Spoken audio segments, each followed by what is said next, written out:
नमस्ते। मीता गुरुकुल में आप सबका स्वागत है। अभी तक हमने भगवान विष्णु के 3 अवतारों की कथा सुनी। आज हम भगवान विष्णु के चौथे अवतार नरसिंह अवतार की कहानी सुनेंगे।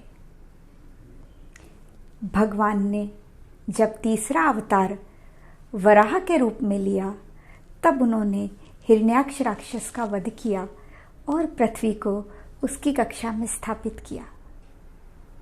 हिरण्याक्ष का भाई हिरण्यकश्यपु यह जानकर बड़ा दुखी हुआ और बहुत क्रोध से भर गया।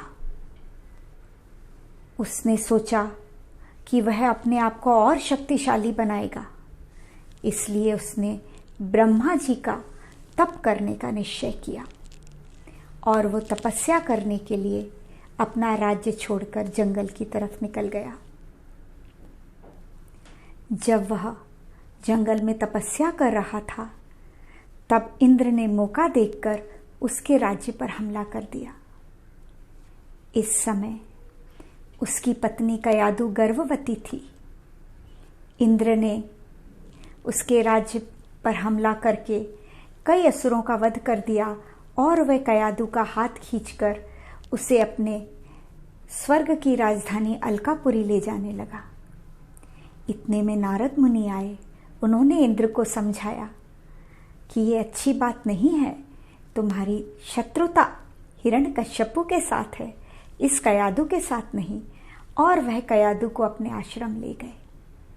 नारद जी दिन रात कयादु को भगवान विष्णु की कथाएं सुनाते। उसके गर्भ में पल रहा शिशु उन कथाओं को सुनता था। वहीं कयादु ने एक पुत्र को जन्म दिया और जिसका नाम प्रहलाद रखा गया। इसी समय हिरण्यकश्यपु, जो कि अत्यंत कठिन तप कर रहा था, उसकी तपस्या से ब्रह्मा जी प्रसन्न हुए और उसके सामने प्रकट हुए। उन्होंने कहा, मांगो हिरण्यकश्यपु, तुम क्या मांगते हो? हिरण्यकश्यपु ने कहा, मैं अमर होने का वरदान चाहता हूँ। ब्रह्मा जी ने कहा, यह संभव नहीं, तुम कुछ और मांग लो। तब हिरण्यकश्यपु ने सोचा और फिर बोला कि मुझे ये वरदान दीजिए कि मैं ना नर से मारा जाऊं, ना पशु से मारा जाऊं, ना मैं घर के अंदर मारा जाऊं, ना घर के बाहर मारा जाऊं, ना पृथ्वी पर मारा जाऊं, ना आकाश में मारा जाऊं, ना दिन में मारा जाऊं, ना रात में मारा जाऊं, ना अस्त्र से मारा जाऊं, ना शस्त्र से मारा जाऊं। ब्रह्मा जी ने कुछ सोचा और कहा, तथास्तु। यह वर पाकर हिरण्यकश्यपु गर्व से फूला न समाया और वह अपने राज्य लौट कर आया। राज्य में आने के बाद उसे पता चला कि इंद्र ने उसके राज्य पर हमला किया था। वह बड़ा क्रोधित हो गया। उसने इंद्र के राज्य पर हमला करके इंद्र को स्वर्ग के राज्य से हटा दिया और अपनी पत्नी कयादु को लेकर आया। कयादु और उसका पुत्र प्रहलाद हिरण्यकश्यपु के साथ अपने राज्य लौट आए। हिरण्यकश्यपु का पुत्र प्रहलाद बचपन से ही विष्णु भक्त था, पर हिरण्यकश्यपु विष्णु का विरोधी था। उसने अपने राज्य में कहलवा दिया कि हर कोई उसे ही ईश्वर माने, कोई भी नारायण की तपस्या ना करे, कोई भी नारायण की पूजा ना करे, नारायण के सामने कोई शीश ना झुकाए। पर उसका खुद का पुत्र प्रहलाद परम विष्णु भक्त था। यह जानकर प्रहलाद के ऊपर हिरण्यकश्यपु बहुत गुस्सा होता था। उसने उसे कई बार चेतावनी दी, पर इसके बाद भी जब प्रहलाद नहीं माना तो उसने उसे उबलते हुए पानी के कढ़ाई में डलवाया, नदियों में फिकवा दिया, पहाड़ियों से गिरवा दिया, आग में जलवाने का प्रयास किया, पर प्रहलाद हर बार भगवान विष्णु की कृपा से बच जाता था। एक दिन जब प्रहलाद भगवान विष्णु के बारे में बात कर रहा था, तभी हिरण्यकश्यपु वहां आया और वह बहुत क्रोधित हो गया और प्रहलाद से बोला, यह जो खंबा है, क्या इस खंबे में भी तुम्हारे विष्णु है? तब प्रहलाद ने कहा, मेरे विष्णु तो हर जगह हैं, वो हर जगह उपस्थित हैं, वह इस लोहे के खंबे में भी हैं। तब हिरण्यकश्यपु ने उस लोहे के खंबे को अग्नि में गर्म करवाया। वो तपकर लाल हो गया और हिरण्यकश्यपु ने प्रहलाद से कहा, जाओ इस खंबे को चारों तरफ से घेर कर खड़े हो जाओ, देखूं तुम्हारा विष्णु तुम्हें बचाने आता है क्या। तब प्रहलाद गया और वो खंबे से चिपक कर खड़ा हो गया। वह लाल लाल गरम खंबा भी प्रहलाद का कुछ न बिगाड़ पाया।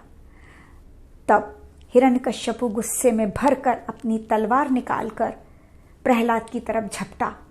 इसी समय वह जो खंबा था वो भड़भड़ाता हुआ टूट गया और उसमें से भगवान नरसिंह प्रकट हुए।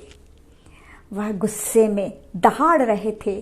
उन्होंने हिरण्यकश्यपु को पकड़ा और उसे खींचते हुए महल की ड्योढ़ी पर ले गए और उसे अपने गोदी में रख लिया और बोले, बोल हिरण्यकश्यपु, मैं नर हूं या जानवर हूं। हिरण्यकश्यपु ने कहा, ना आप पशु हैं ना आप मनुष्य हैं। उनने कहा, ये दिन है या रात है। हिरण्यकश्यपु ने कहा, ये शाम है। उन्होंने कहा, ये जमीन है या आकाश है। हिरण्यकश्यपु ने कहा, ना ये जमीन है ना आकाश है, मैं तो आपकी गोदी में लेटा हुआ हूँ। उन्होंने अपने नाखून दिखाते हुए कहा, ये देख, ये मेरे नाखून हैं, क्या ये अस्त्र शस्त्र हैं। हिरण्यकश्यपु ने कहा, ना ये अस्त्र है ना शस्त्र हैं। तब दहाड़ते हुए नरसिंह भगवान ने हिरण्यकश्यपु का पेट फाड़ दिया और हिरण्यकश्यपु की मृत्यु हो गई। तब भी नरसिंह भगवान क्रोध से भरे हुए थे। उसी समय लक्ष्मी आई और उन्होंने प्रहलाद से कहा, जाओ अपने प्रभु का क्रोध शांत करो। प्रहलाद उनके पास गए। प्रहलाद ने अपने प्रभु के चरण स्पर्श किए और उन्हें शांत होने के लिए कहा।